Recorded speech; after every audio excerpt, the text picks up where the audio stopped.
안녕하세요. 성경 클릭의 요한 목사입니다. 오늘도 클릭 한 번으로 말씀이 삶에 스며드는 시간 함께 하게 되어 감사합니다. 처음 오신 분들 진심으로 환영합니다. 오늘은 신명기를 다룹니다. 신명기요? 많은 분들이 신명기를 좀 어렵게 생각하세요. 율법이 반복되고 규례가 많이 나오고 긴 설교가 계속되니까요. 그런데 신명기를 제대로 이해하면 성경 전체가 다르게 보이기 시작합니다. 왜냐하면 신명기는 단순히 율법을 반복하는 책이 아니기 때문입니다. 신명기는 가나안에 들어가기 전 하나님께서 말씀을 먼저 마음에 들어오게 하신 책입니다. 생각해보세요. 40년 광야 생활이 끝나갑니다. 이제 요단강만 건너면 가나안입니다.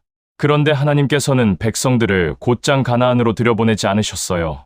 모압 평지에 멈춰 서게 하시고 모세를 통해 말씀을 다시 들려주셨습니다. 왜일까요?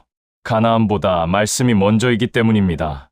말씀 없이 가나안에 들어가면 가나안에서도 광야가 됩니다. 오늘 이 시간 신명기가 왜 필요했는지, 그 안에 어떤 하나님의 마음이 담겨 있는지 함께 살펴보겠습니다. 시작하겠습니다. 첫째, 신명기는 과거 이야기가 아니라 모세의 마지막 설교입니다. 신명기 1장 1절부터 3절 말씀을 낭독하겠습니다. 이는 모세가 요단 저편 숲 맞은편의 아라바, 광야 곧 바란과 도벨과 라반과 하세롯과 디사합 사이에서 이스라엘 무리에게 선포한 말씀이니라.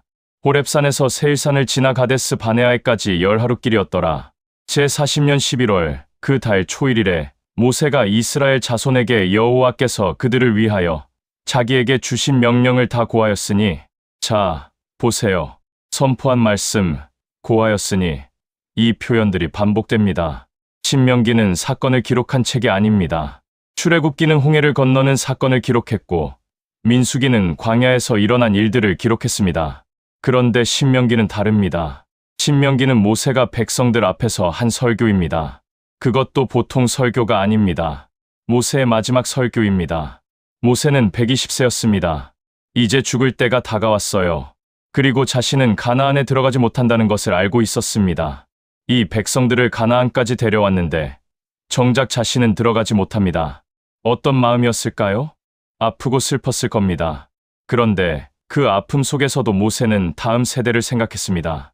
이 백성들이 가나안에 들어가서 어떻게 살아야 할까? 무엇을 붙들고 살아야 할까? 그래서 모세는 마지막 힘을 다해 설교했습니다. 신명기 전체가 모세의 설교입니다. 1장부터 34장까지 모세가 백성들에게 전한 마지막 메시지입니다. 그런데 중요한 것이 있습니다. 모세가 이 설교를 누구에게 한 거죠? 출애굽을 직접 경험한 사람들에게요? 아닙니다. 광야에서 태어난 새 세대에게 한 설교입니다. 출애굽 1세대는 다 죽었습니다. 광야에서 불순종하고 원망하고 우상을 섬기다가 광야에서 다 쓰러졌어요. 이제 남은 사람들은 누구입니까? 광야에서 태어난 사람들입니다. 홍해도 못 봤고 신의 산도 못 봤고 십계명 받는 것도 직접 경험하지 못한 세대입니다. 이 세대에게 어떻게 하나님을 전해야 할까요? 경험이 아닌 말씀으로 전해야 합니다. 그래서 모세는 말씀을 다시 선포했습니다. 너희 부모 세대가 겪었던 일들을 너희도 기억하라. 그것을 마음에 새기라. 신명기는 바로 이 세 세대를 위한 말씀입니다. 우리도 마찬가지예요. 우리는 홍해를 직접 건너본 적이 없습니다. 십계명을 신의 산에서 직접 받은 적도 없습니다. 그런데 우리는 어떻게 하나님을 알까요? 말씀을 통해서 압니다. 경험하지 못했어도 말씀을 붙들면 그 하나님을 만날 수 있습니다. 신명기가 바로 그것을 보여줍니다. 새 세대에게 말씀을 전수하는 것. 그것이 신명기의 핵심입니다. 둘째, 신명기는 5덩어리로 흐름이 이어집니다. 신명기를 처음부터 끝까지 읽으면 조금 복잡해 보일 수 있어요. 그런데 큰 흐름을 보면 명쾌합니다. 회고, 말씀, 삶, 선택, 전환. 이 5단계로 신명기가 흘러갑니다. 하나하나 살펴보겠습니다. 회고입니다. 1장부터 4장까지 40년 광야를 돌아봅니다. 신명기 1장 1절부터 2절 말씀을 낭독하겠습니다. 이는 모세가 요단 저편 숲 맞은편의 아라바, 광야 곧 바란과 도벨과 라반과 하세롯과 디사합 사이에서 이스라엘 무리에게 선포한 말씀이니라. 호렙산에서 세일산을 지나 가데스 바네아에까지 10하루길이었더라. 보세요. 호렙에서 가데스 바네아까지 10하루길. 원래 11일이면 갈 수 있었어요. 그런데 40년이 걸렸습니다. 왜일까요? 백성들이 불순종했기 때문입니다. 가데스바네아에서 정탐꾼을 보냈을 때 백성들은 하나님을 신뢰하지 않았습니다. 가나안 사람들이 너무 크다. 우리는 메뚜기 같다. 그렇게 원망하고 불평하다가 40년을 광야에서 돌았어요. 모세는 이 실패를 다시 떠올리게 합니다. 너희가 어디서 실패했는지 기억하라. 회고는 단순히 과거를 돌아보는 게 아닙니다. 실패를 기억하고 다시는 그 길로 가지 않기 위함입니다. 회고 다음은 말씀입니다. 5장부터 11장까지 십계명과 율법을 다시 듣습니다. 신명기 6장 4절부터 6절 말씀을 낭독하겠습니다. 이스라엘아 들으라. 우리 하나님 여호와는 오직 하나인 여호와시니 너는 마음을 다하고 성품을 다하고 힘을 다하여 내 하나님 여호와를 사랑하라. 오늘날 내가 내게 명하는 이 말씀을 너는 마음에 새기고 이스라엘아 들으라. 이 말씀이 신명기에서 얼마나 많이 반복되는지 아세요? 듣다는 단어가 신명기 전체에서 가장 많이 나오는 단어입니다. 왜일까요? 말씀은 듣는 것에서 시작되기 때문입니다. 듣지 않으면 순종도 없습니다. 모세는 백성들에게 율법을 다시 들려줍니다. 출애굽기 20장에서 받았던 십계명, 그것을 신명기 5장에서 다시 선포합니다. 너희가 시내산에서 들었던 그 말씀 다시 들으라. 마음에 새기라. 이제 말씀 다음은 삶입니다. 12장부터 26장까지 가나안에서의 삶의 규례를 알려줍니다. 이제 율법을 실제 삶에 어떻게 적용할지 구체적으로 알려줍니다. 예배는 어떻게 드려야 하는지, 재판은 어떻게 해야 하는지, 가난한 사람은 어떻게 대해야 하는지, 가나안에 들어가서 어떻게 살아야 하는지 세세하게 가르쳐줍니다. 율법이 머리에만 있으면 안 됩니다. 삶으로 나타나야 합니다. 그래서 하나님은 구체적인 삶의 규례를 주셨어요. 삶, 다음은 선택입니다. 27장부터 30장까지의 축복과 저주, 선택의 길을 분명히 합니다. 신명기 30장 19절 말씀을 낭독하겠습니다. 내가 오늘날 천지를 불러 너희에게 증거를 삼노라. 내가 생명과 사망과 복과 저주를 내 앞에 두었은즉 너와 내 자손이 살기 위하여 생명을 택하고 보세요. 생명과 사망, 복과 저주, 두 길이 있습니다. 선택은 우리의 몫입니다. 하나님은 강요하지 않으세요. 그러나 선택의 결과는 분명히 보여주십니다. 순종하면 복을 받고 불순종하면 저주를 받습니다. 27장에서는 그리심산과 에발산 이야기가 나옵니다. 한 산에서는 축복을 선포하고 다른 산에서는 저주를 선포합니다. 두 길이 명확하게 나뉩니다. 선택 후에는 전환입니다. 지도권 인계 부분이죠. 31장부터 34장까지 모세의 마지막과 여호수아로의 전환, 신명기 31장 7절부터 8절 말씀을 낭독하겠습니다.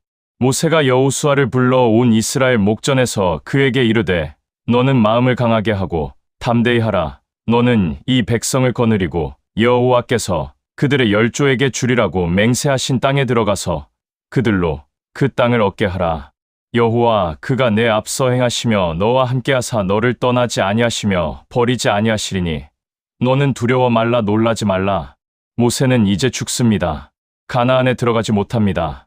그러나 모세는 좌절하지 않았어요.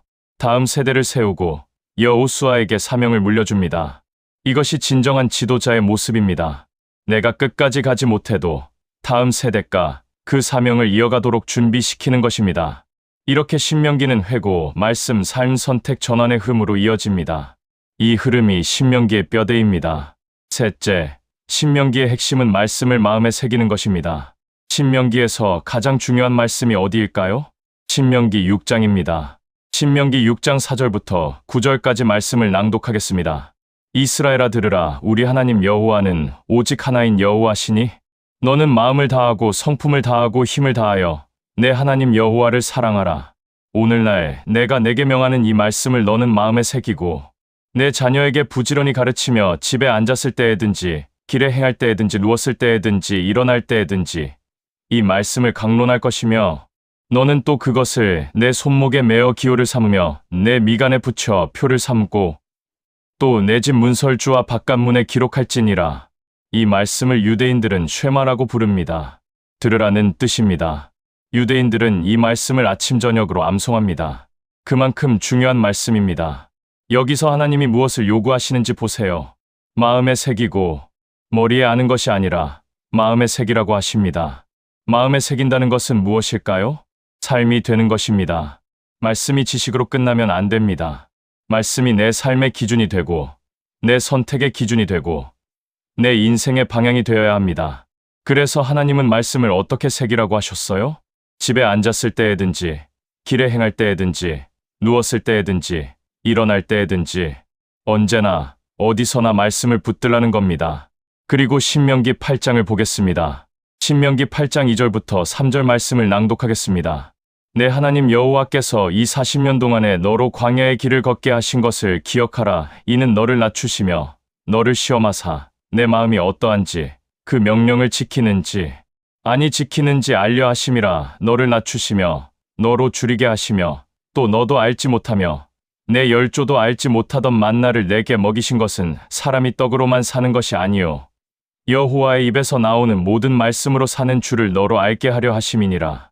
사람이 떡으로만 사는 것이 아니요 여호와의 입에서 나오는 모든 말씀으로 사는 줄을 알게 하려 하심이니라. 왜 40년 광야였을까요? 하나님이 백성들을 벌주려고 광야로 보낸 게 아닙니다. 말씀으로 사는 법을 가르치려고 광야로 보내신 겁니다. 광야에서는 먹을 것이 없었어요. 그런데 하나님이 만나를 주셨습니다. 만나를 통해 무엇을 배웠습니까? 하나님의 말씀이 없으면 살 수 없다는 것을 배웠습니다. 그래서 신명기는 계속 강조합니다. 말씀을 잊지 말라. 말씀을 마음에 새기라. 말씀을 자녀에게 가르치라. 신명기 4장을 보면 이런 말씀이 나옵니다. 신명기 4장 9절 말씀을 낭독하겠습니다. 오직 너는 스스로 삼가며 내 마음을 힘써 지키라. 두렵건대 내가 그 목도한 일을 잊어버릴까 하노라. 두렵건대 내 생존하는 날 동안에 그 일들이 내 마음에서 떠날까 하노라. 너는 그 일들을 내 아들들과 내 손자들에게 알게 하라.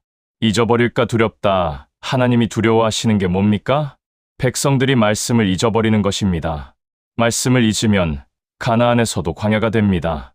말씀을 잊으면 복을 받아도 그것이 저주가 됩니다. 그래서 신명기는 처음부터 끝까지 말씀을 잊지 말라고 외칩니다. 넷째, 예수님께서도 신명기를 붙드셨습니다. 신명기는 구약에서 끝나지 않습니다. 신약으로 이어집니다. 예수님께서 신명기를 가장 많이 인용하셨습니다. 첫 번째, 예수님의 광야 시험. 마태복음 4장을 보면 예수님께서 광야에서 40일 금식하시고 마귀에게 시험 받으실 때 나옵니다. 마태복음 4장 4절 말씀을 낭독하겠습니다. 예수께서 대답하여 가라사대 기록되었으되 사람이 떡으로만 살 것이 아니요 하나님의 입으로 나오는 모든 말씀으로 살 것이야 하였느니라 하시니 이 말씀이 어디서 나왔습니까? 신명기 8장 3절입니다. 예수님께서 마귀의 시험을 물리치실 때 신명기 말씀을 사용하셨어요. 말씀이 무기입니다. 두 번째, 가장 큰 계명. 마태복음 22장을 보면 한 율법사가 예수님께 질문합니다. 율법 중에 어느 계명이 크니까? 예수님께서 뭐라고 대답하셨습니까? 마태복음 22장 37절부터 38절 말씀을 낭독하겠습니다. 예수께서 가라사대 내 마음을 다하고 목숨을 다하고 뜻을 다하여 주 너의 하나님을 사랑하라 하셨으니 이것이 크고 첫째 되는 계명이요. 이 말씀이 어디서 나왔습니까? 신명기 6장 5절입니다. 예수님께서 가장 큰 계명으로 신명기 말씀을 인용하셨습니다. 세 번째, 모세가 약속한 선지자.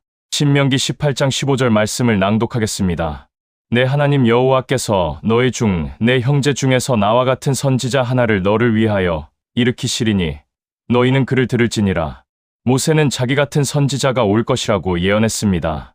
그 선지자가 누구입니까? 예수님입니다. 사도행전 3장 22절에서 베드로가 이 말씀을 인용하며 예수님을 증거합니다. 신명기는 구약에서 끝나지 않습니다. 신명기는 예수님을 가리키는 책입니다.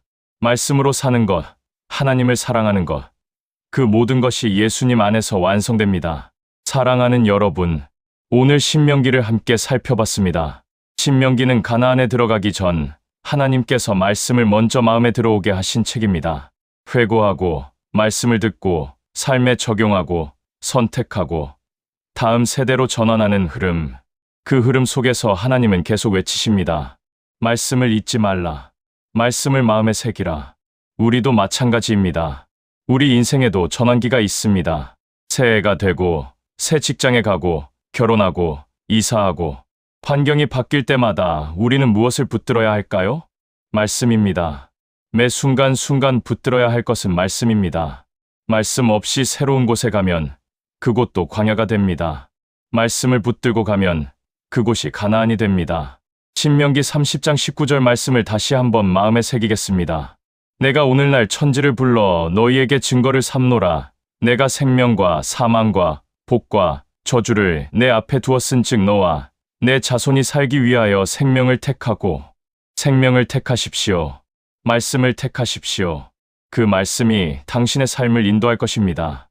그런데 기억하십니까? 오늘 우리가 함께 읽었던 신명기 6장 말씀을요. 오늘날 내가 내게 명하는 이 말씀을 너는 마음에 새기고 내 자녀에게 부지런히 가르치며 집에 앉았을 때에든지 길에 행할 때에든지 누웠을 때에든지 일어날 때에든지 이 말씀을 강론할지니라. 말씀을 마음에 새기고 자녀에게 가르치고 언제 어디서든 묵상하라. 이것이 하나님께서 원하시는 삶입니다. 그런데 솔직히 고백하자면 우리가 성경 말씀을 마음에 새기는 게 쉽지 않지요. 어디에 무슨 말씀이 있는지조차 기억하기 어렵습니다. 그래서와 성경 기억법이 있습니다. 이것은 단순히 암기 기술이 아닙니다. 바로 신명기 6장 말씀을 실천하기 위한 방법입니다.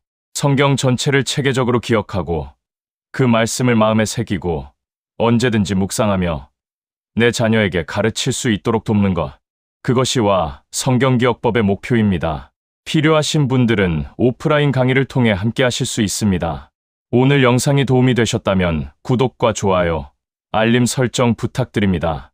다음 시간에는 정착시대 여호수아의 이야기로 찾아뵙겠습니다. 말씀 안에서 평안하시길 기도합니다. 감사합니다.